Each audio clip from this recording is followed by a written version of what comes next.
রমাদান মাসে একটা রাত আছে লাইলাতুল কদর। লাইলাতুল কদর 27 রমজানেই হবে জরুরি না। শেষ দশকের বিজোড় রাতগুলোর যে কোনো রাতে লাইলাতুল কদর হতে পারে। হতে পারে 21-এর রাত, হতে পারে 23 বা 25 বা 27 বা 29। ইন্না আনজালনাহু ফি লাইলাতুল কদর, আল্লাহ পাক বলছেন নিঃসন্দেহে আমি কোরআনকে নাজিল করেছি লাইলাতুল কদরে। ওয়ামা আদরাকা মা লাইলাতুল কদর, হে নবী আপনি কি জানেন লাইলাতুল কদর কি জিনিস? লাইলাতুল কদরি খায়রুম মিন আলফি শাহর, এই রাতটা হচ্ছে 1000 মাসের চাইতে উত্তম। কোরআন নাজিল করার কারণে লাইলাতুল কদর 1000 মাসের চেয়ে উত্তম। এই লাইলাতুল কদরে আপনি ইবাদত করলে 1000 মাস ইবাদতের নেকি পাবেন ইনশাআল্লাহ। সুবহানাল্লাহ। তানাজ্জালুল মালায়েকাতু ওয়ার রূহ, এই রাতে মালায়েকা নাজিল হন, অবতীর্ণ হন বা অবতরণ করেন এই পৃথিবীতে, এবং জিবরাইল আলাইহিস সালাম এই পৃথিবীতে আসেন, নেককার বান্দাদের জন্য দোয়া করতে থাকেন। সালামুন হিয়া হাত্তা মাতলাইল ফজর, সকাল পর্যন্ত এই রাতে শান্তি বিরাজ করে। এই রাতে জিবরাইল আলাইহিস সালাম ফেরেশতাদেরকে নিয়ে আসেন, প্রত্যেকটা কাজের ফয়সালা অর্থাৎ 1 বছরের তাকদীর নতুন করে নবায়ন করা হয় লাইলাতুল কদরের রাতে। আল্লাহ পাক বলছেন এই কদরের রাতেই আমি কোরআন নাজিল করেছি। আর এই কোরআন যে মাসে নাজিল করা হয়েছে তার নাম কি? রমাদান মাস। তাহলে রমাদান মাসের সবচেয়ে গুরুত্বপূর্ণ বিষয়টা হচ্ছে আল কোরআন নাজিল হওয়া। এই তো কথা কি বুঝতে পারছেন? রমাদান মাসের সবচেয়ে গুরুত্বপূর্ণ ইভেন্টটা কি? আল কোরআন নাজিল হওয়া। যেই কোরআন নাজিল হওয়ার পরে আইয়ামে জাহেলিয়াতে আরবের যত নোংরা সংস্কৃতি ছিল সব কিছু ধুয়ে মুছে পরিষ্কার হয়ে গেছে, হয়নি? আইয়ামে জাহেলিয়াতে শিরিক ছিল, আইয়ামে জাহেলিয়াতে সুদ ছিল, সুদ।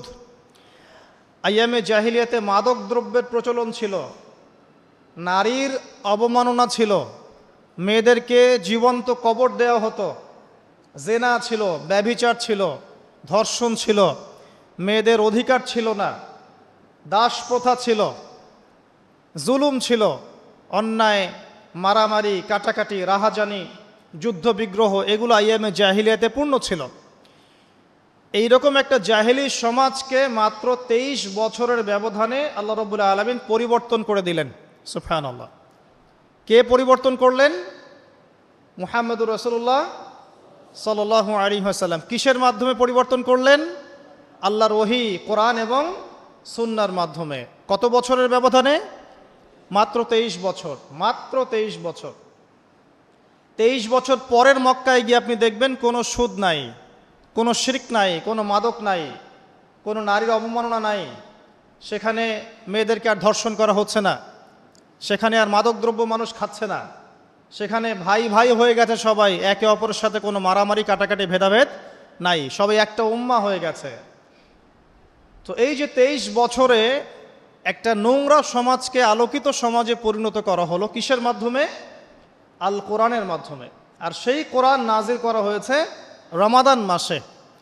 তাহলে এই রমাদান মাসে আমাদের সবচেয়ে বড় দায়িত্বটা কি? কোরআন কেন্দ্রিক জীবন গড়া, তাই নয় কি? কোরআন কেন্দ্রিক জীবন গড়া, কোরআন পড়তে শেখা, কোরআন মানুষকে শেখানো, কোরআনের অর্থটা বোঝা, কোরআনকে নিয়ে গবেষণা করা, কোরআনের দাওয়াত মানুষকে দেয়া এবং কোরআনের যে বিধান এটা বাস্তবায়নের চেষ্টা করা। এই তো কোরআন কেন্দ্রিক কাজ, তো এইগুলোই। নবী সাল্লাল্লাহু আলাইহি ওয়াসাল্লাম এবং সাহাবায়ে কেরাম 23 বছর ধরে এই কাজগুলো করেছিলেন বলেই আইয়ামে জাহেলিয়াত একটা আলোকিত সমাজে পরিণত হয়েছে। আমার কথা কি বুঝতে পারছেন? আলহামদুলিল্লাহ। এখন আসেন খুব সরল কথা বলি যে আমরা যারা মুসলিম আছি কোরআন কেন্দ্রিক আমাদের কি কাজ করা উচিত, এই রমাদান মাসে আমরা কি করতে পারি, এবং রমজান মাস থেকে শিক্ষা নিয়ে সারা বছর এটাকে ধরে রাখতে পারি কিভাবে, এটাই মূল কথা। অনেক বেশি কথার প্রয়োজন নাই, মূল কথা কিন্তু অল্প। রমাদান মাসে আমাদের প্রথম দায়িত্ব হচ্ছে আল কোরআন পড়তে শেখা। আমরা কারা কারা কোরআন পড়তে জানি? হাত উঁচু করি একটু। মাশাআল্লাহ, বেশিরভাগ মানুষই কোরআন পড়তে জানেন, আলহামদুলিল্লাহ। জাযাকুমুল্লাহ খায়রান, আল্লাহ পাক আপনাদেরকে বারাকাত দান করুন, দোয়া করি। প্রথম কাজ কোরআন পড়তে শেখা। পড়তে জানেন, আলহামদুলিল্লাহ। তবে আমি কিছু কথা বলি যেগুলো শুনলে হয়তো আপনার কাছে মনে হবে যে আরও ভালো করে পড়া শেখা উচিত। পড়তে শেখা খুব গুরুত্বপূর্ণ একটা কাজ, কিন্তু যেমন তেমন করে পড়তে শিখলে হবে না, মদ মাখরাজ তাজবিদের সাথে পড়তে হবে। যেমন একটা অক্ষর আছে কফ, বড় কফ, যেমন কফ দিয়ে একটা শব্দ আছে কুল। আপনারা সূরায় পড়ছেন নামাজে, কুল হু আল্লাহু আহাদ, তাই পড়ছেন না? তো এই কুল শব্দের অর্থ হচ্ছে বলুন। কিন্তু আপনি যদি কফ এর মাখরাজটা ভুল করেন এবং কফ না বলে আপনি ছোট কাফ পড়েন এবং কুল না পড়ে আপনি কুল পড়েন, বলেন যে কুল হু আল্লাহু আহাদ, তাহলে অর্থটা পরিবর্তন হবে। অর্থ দাঁড়াবে খাও আল্লাহ এক এবং অদ্বিতীয়। আমি কি বুঝাতে পারছি? শুধুমাত্র কফ এর উচ্চারণ সঠিকভাবে না করার কারণে আপনার অর্থ পরিবর্তন হয়ে গেছে, বলো এর জায়গায় খাও অর্থ চলে এসেছে। আপনি পড়ছেন আল্লাহু আকবার, আলহামদুলিল্লাহি রাব্বিল আলামিন, এই তো আপনি পড়ছেন আলহামদুলিল্লাহ। শব্দটা কি? আলহামদুলিল্লাহ। এই হা এর মাখরাজ কোথায়? হা এর মাখরাজ কোথায় বলেন একজন? কণ্ঠনালীর মাঝখান থেকে। এখান থেকে আপনি উচ্চারণ করছেন আলহামদুলিল্লাহি রাব্বিল আলামিন। অর্থ দাঁড়াচ্ছে সমস্ত প্রশংসা জগৎসমূহের রব আল্লাহর জন্যে। ঠিক আছে? কিন্তু আপনি এই হায়ে হুত্তির জায়গায় যদি হায়ে হাওয়াস পড়েন, যার মাখরাজ অন্য জায়গা থেকে, আপনি পড়ছেন ফর এক্সাম্পল আলহামদুলিল্লাহি রাব্বিল আলামিন, যেমনটা অনেকেই পড়ে থাকে। কেমন আছেন? আলহামদুলিল্লাহ ভালো আছে, তাই না? কেমন আছেন? আলহামদুলিল্লাহ ভালো আছে। তো আলহামদুলিল্লাহ না বলে সে বলেছে আলহামদুলিল্লাহ। তো যে হায়ের উচ্চারণ পরিবর্তন হয়ে গেছে, এই কারণে অর্থ পরিবর্তন হয়ে দাঁড়াবে যে সমস্ত নিন্দা আল্লাহর জন্যে, যিনি জগৎসমূহের রব। আমার কথা কি বুঝতে পারছেন? শুধু হা এর মাখরাজ ভুল হওয়ার কারণে এই সমস্যা হলো। তাই যারা পড়তে শিখেছি আরও ভালো করে পড়তে শিখি, মদের সাথে, মাখরাজের সাথে, তাজবিদের সাথে সমস্ত নিয়মকানুনগুলো আবার চর্চা করি, যাতে আপনার তেলাওয়াতটা 100% বিশুদ্ধ হয়। আল্লাহ পাক তৌফিক দান করুন। ফর এক্সাম্পল একটা উদাহরণ দিচ্ছি। আলিফ লাম মিম, সূরা বাকারার প্রথমে আছে না আলিফ লাম মিম? এই আলিফ লাম মিমের অর্থ আছে, কিন্তু আল্লাহ ছাড়া এই অর্থ কেউ জানেন না। এর অর্থ আমরা করতে পারবো না, কিন্তু অর্থ আছে। যালিকাল কিতাব লা রাইবা ফিহ, এটা এমন একটা কিতাব যে কিতাবের মধ্যে কোনো সন্দেহ নাই, কোনো সন্দেহ নাই। এই যে নাই এর অর্থটা হচ্ছে লা, মানে নাই। লা রাইবা, কোনো সন্দেহ নাই। রয়ব মানে সন্দেহ, লা মানে না। লা রাইবা, কোনো সন্দেহ নাই, ফিহি এর মধ্যে, মানে এই কিতাবের মধ্যে। এখানে লায়ের উপর কি মদ আছে? লায়ের উপরে কি মদ আছে না? লাকে টানতে হবে না? কি বলেন? লাকে টানতে হবে না? লাকে টানতে হবে। লা রাইবা ফি, লাকে টানতে হবে। এই যে বলি আমরা লা ইলাহা, লাই টান নাই? লা ইলাহা, লাই টান আছে না? আছে। ইল্লাল্লাহ, কোনো ইলাহ নেই আল্লাহ ছাড়া। তো এই যে আপনি পড়ছেন লা রাইবা ফি, ঠিক আছে, কিন্তু আপনি যদি মদটাকে ভুল করেন এবং আপনি পড়েন যালিকাল কিতাব লা রাইবা ফি, লায়ে কি করেন নাই? মদ করেন নাই, লাই আপনি টানেন নাই, কিন্তু পড়েছেন যালিকাল কিতাব লা রাইবা ফি। অর্থ কি হবে? অর্থ হবে এটা এমন একটা কিতাব যে কিতাবে অবশ্যই সন্দেহ আছে। আমি মনে হয় বুঝাতে পারছি না। তখন অর্থ দাঁড়াবে এমন যে এটা এমন একটা কিতাব যেই কিতাবে অবশ্যই সন্দেহ আছে। যদি আপনি লায়ে টান না দেন তাহলে অর্থ পরিবর্তন হবে। আপনি পড়ছেন কুল ইয়া আইয়ুহাল কাফিরুন, বলুন হে কাফেররা, লা আ'বুদু, আমি ইবাদত করি না, মা তা'বুদুন, যার ইবাদত তোমরা করো বা তোমরা করছো। তো এখানেও লায়ের মধ্যে মদ আছে, লা আ'বুদু মা তা'বুদুন। কিন্তু আপনি যদি মদ না করেন, যদি পড়েন কুল ইয়া আইয়ুহাল কাফিরুন লা আ'বুদু মা তা'বুদুন। অর্থ কি হবে? বলুন হে কাফেররা, বলুন হে নবী, হে কাফেররা, আমি অবশ্যই তার ইবাদত করি যার ইবাদত তোমরা করো। নাউযুবিল্লাহ। আমি কি বুঝাতে পারছি ভাই? অক্ষরের পরিবর্তনের কারণে, উচ্চারণের পার্থক্যের কারণে, টান কম বেশি হওয়ার কারণে কোরআনের অর্থ ঈমান থেকে কুফরির দিকে যেতে পারে। কথা কি বুঝতে পারছেন? অতএব যারা কোরআন তেলাওয়াত করা শিখেছেন আবারও শেখেন, শেখার কোনো শেষ নাই। যদি এখন আমি কোরআন তেলাওয়াত আপনাদেরকে ধরি, দেখা যাবে অনেকের তেলাওয়াত ভুল পাওয়া যাবে, পাওয়া যাবে না? অতএব এই রমজান মাসটাকে কাজে লাগান, রমজান মাসে কোরআন তেলাওয়াত করা শেখেন। ইমাম সাহেবের কাছে শেখেন, মুয়াজ্জিন সাহেবের কাছে শেখেন, আলেমের কাছে আসেন, মাদ্রাসায় যান। যদি এগুলো সুযোগ না থাকে, অনলাইনে অনেক কোর্স করানো হচ্ছে, অনলাইনে কোর্স করেন। সবচেয়ে ভালো হয় মাদ্রাসায় গিয়ে পড়লে। যদি মাদ্রাসায় পড়তে না পারেন, অনলাইন অফলাইনে কোর্সের মাধ্যমে শিখেন। আপনাকে শিখতে হবে, যে কোনো নিয়মে হোক শিখতে হবে। নুরানি পদ্ধতি বলেন, বৈজ্ঞানিক পদ্ধতি বলেন, যে নিয়মেই বলেন, আপনাকে বিশুদ্ধ করে শিখতে হবে।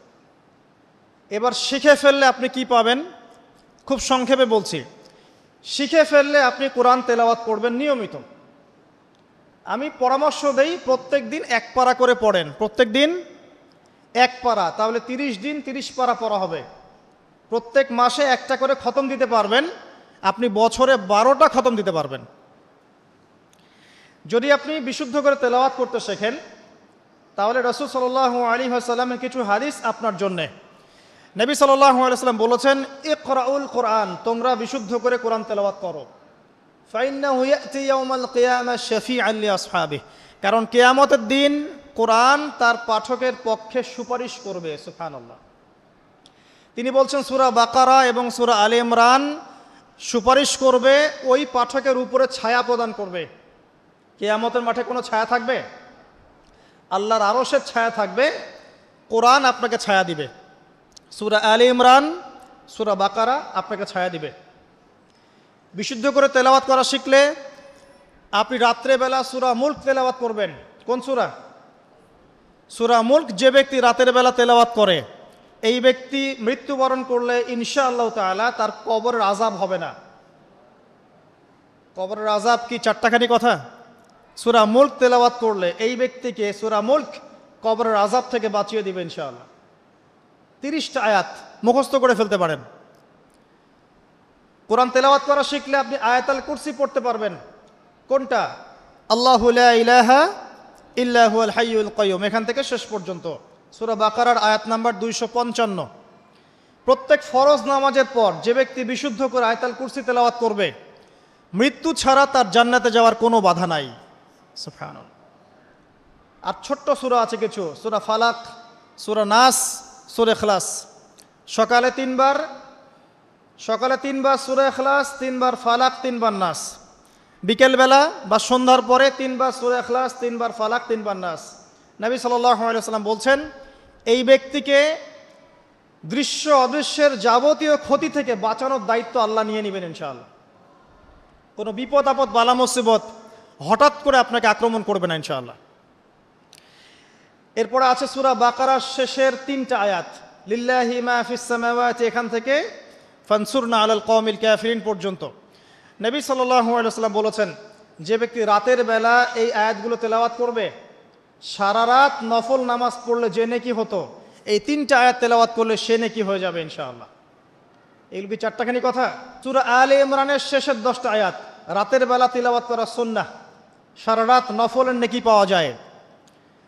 সূরাতুল কাফিরুন, কুল ইয়া আইয়ুহাল কাফিরুন, এই সূরাটা যদি কেউ ঘুমানোর সময় পাঠ করে, রাতে শোয়ার সময় পাঠ করে, আল্লাহ নবীজি বলছেন সেই ব্যক্তিকে আল্লাহ পাক শিরকের পাপ থেকে বাঁচাবে।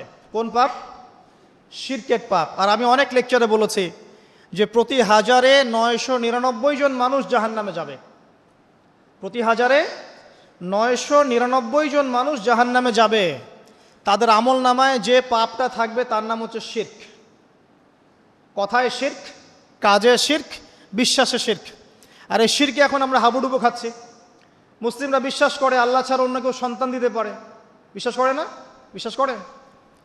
মানুষ এখন বিশ্বাস করে আল্লাহ ছাড়া অন্য কেউ মহাবিশ্ব সৃষ্টি করেছে, বা মহাবিশ্ব এমনি এমনি সৃষ্টি হয়েছে বিগ ব্যাংয়ের মাধ্যমে, আল্লাহ সৃষ্টি করে নাই। মানুষ মনে করে জমিনে মানুষের বিধান চলবে, আল্লাহর বিধান জাদুঘরে থাকবে, এটা মানুষ মনে করে। মানুষ মনে করে মানুষ আল্লাহর হালালকে হারাম করতে পারে, আল্লাহর হারামকে হালালও করতে পারে। এটা মানুষের স্বাধীনতা, বাক স্বাধীনতা, ব্যক্তি স্বাধীনতা মানুষ মনে করে। মানুষ মনে করে যে আল্লাহ ছাড়া অন্য কাউকে সেজদা করা যায়, আল্লাহ ছাড়া অন্য কেউ সন্তান দিতে পারে, আল্লাহ ছাড়া অন্য কেউ ভালো মন্দের মালিক, জীবন মৃত্যুর মালিক, কল্যাণ অকল্যাণের মালিক, মানুষ এগুলো মনে করে। মানুষ এখন শিরিকে হাবুডুবু খাচ্ছে, বিশ্বাসে শিরিক করে, কথায় শিরিক করে, অথবা কাজে শিরিক করে। মুসলিমরা আল্লাহ ছাড়া অন্য কাউকে সেজদা করে না, মুসলিমরা কবরে সেজদা করে না, মাজারে সেজদা করে না, মুসলিমরা কবরকে কেন্দ্র করে তাওয়াফ করে না, মুসলিমরা হাতে সুতা বালা পড়ে না, মুসলিমরা হাতে আংটি পড়ছে এবং মনে করছে যে এই আংটি ওকে রোগ থেকে বাঁচাবে, এই সুতা ওকে রোগ থেকে বাঁচাবে। মুসলিমরা চন্দ্র সূর্য গ্রহ নক্ষত্রের কাছ থেকে কল্যাণ কামনা করে। মুসলিমরা মনে করে যে মানুষ আগামীকালকের আবহাওয়া বলতে পারে। মুসলিমরা রাশি চক্রে বিশ্বাস করে। মুসলিমরা টিয়া পাখির কথাই বিশ্বাস করে। দেখেন রাস্তার পাশে টিয়া পাখি বসে আছে, ভাগ্য গণনা করছে, এগুলো মুসলিমরা করে। শিরকের শেষ নাই। আমি একটা বইয়ের নাম বলি মাঝে মাঝেই, বইটার নাম হচ্ছে কিতাবুত তাওহীদ। কি নাম? কিতাবুত তাওহীদ। এই বইটা বাসায় কিনেন, দেখবেন শিরিক কত প্রকার, কি কি সব কিছু লেখা আছে এখানে, এবং কতভাবে আমরা শিরিক করি এটা লেখা আছে এখানে, বাঁচবেন কিভাবে সেটাও লেখা আছে। যাই হোক, সূরাতুল কাফিরুন যে ব্যক্তি শোয়ার সময় পড়বে, আল্লাহ পাক তাকে শিরিকের পাপ থেকে বাঁচিয়ে রাখবেন ইনশাআল্লাহ তাআলা।